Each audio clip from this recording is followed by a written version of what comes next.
Well, it will depend on the day, but we have flexible working times at the audit office. So if you're a early bird or a late starter, either of those work. But essentially, from my perspective, I get in around 8:30. I'm lucky enough to live close to the office, so I can walk there. But Canberra, I'm not sure if you're local, but Canberra's not a particularly traffic-heavy place anyway. So driving is generally not a huge deal.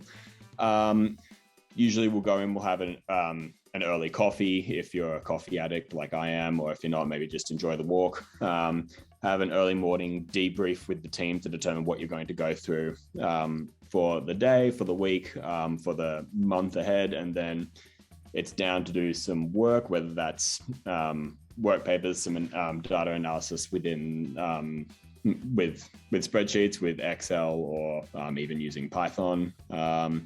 And the day, I think with our job, it can often be hard to plan what a day is going to look like, because there's always a lot of things that come up, a lot of collaboration you need to do with other team members. A lot of it is just you'll have to be ready to talk to people. Lunch during the middle of the day. We have a open lunch area with a lot of very friendly people who you can just walk up to and have a chat with, join them for lunch. I'm honestly quite impressed at how friendly a lot of the people at the ANAO are. And then some more afternoon work, depending on the day, it might involve a meeting with a client entity, or potentially not so much meeting, just more documentation or even more planning for the day ahead. And then finishing at the end of the day, it's a 7.5-hour working day with an additional half an hour lunch break most of the time. So for me to be finishing around 4:30 to go and enjoy my non-work life after that. Kind of echo what Alex said. ANAO is hard to have a typical day, but to flip that, it's not negative. I think it's a good thing because there is so much variety. So it does depend sometimes on what service group what your home service group ends up being. So currently in PSASG, it will depend at which point in time we're at with our audit product. So that can dictate the day. So I'll give you like my week, this week type of day, including we have grads in our team and they'd be doing pretty much what we're doing. So we're at our interim phase. So like Alex said, you can kind of rock up whenever you want. It's very flexible as long as you're there for the key points in time. That's sort of our unwritten rule. So if we have a morning meeting, you just need to be there by then. If you don't already love coffee, you will soon love coffee when you start working at ANAO, because I swear everyone, it's just what you have to do to start your day. So at the moment, the key things we're going through is our client kind of information gathering process, which this week and next week is intensive for us. We have many meetings. I'm working on Department of Agriculture and Department of Social Services at the moment, looking at their performance statements. So on Thursday, I think I have 5 client meetings back to back. So in the morning, I'll come in, I'll meet my team.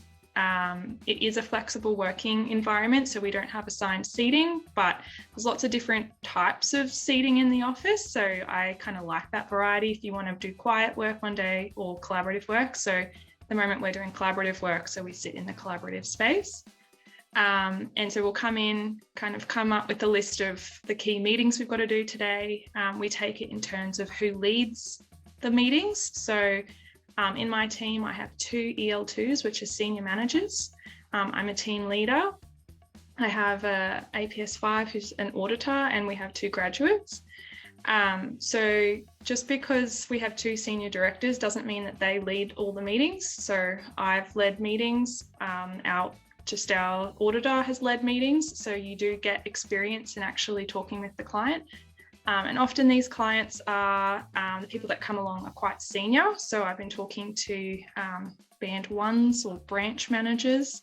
So you do get to have experience talking with those sorts of people. And then often we'll have team debriefs after that and kind of wrap it up from there. Other phases in the audit will look at kind of the planning of each audit. So I think it'd be similar to AASG and PASG. The planning phase is quite important when we look at risk.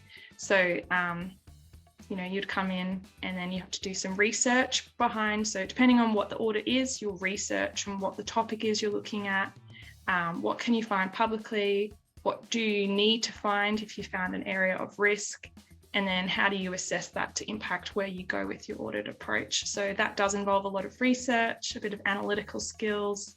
Sometimes you'll look at data. So to echo what Christiana said, Excel is a great skill to have. I use it every single day. Even just through simple data review, things like that. So I don't know if that really answers the question of a particular day, but I think what I want to say is that having variety I really like, because it means that I don't get bored, and I do get a sense of satisfaction in the different key points in time of delivering an audit over a full year. Often audits last 9 months to 12 months, and you do get to hit certain points in time over the year. So it is a bit different depending on which part of that cycle you're in. But it is quite satisfying, and you do get a lot of variety, which I really enjoy that aspect. So bit of an odd way to answer that question, sorry. But yeah, I enjoy the variety mainly.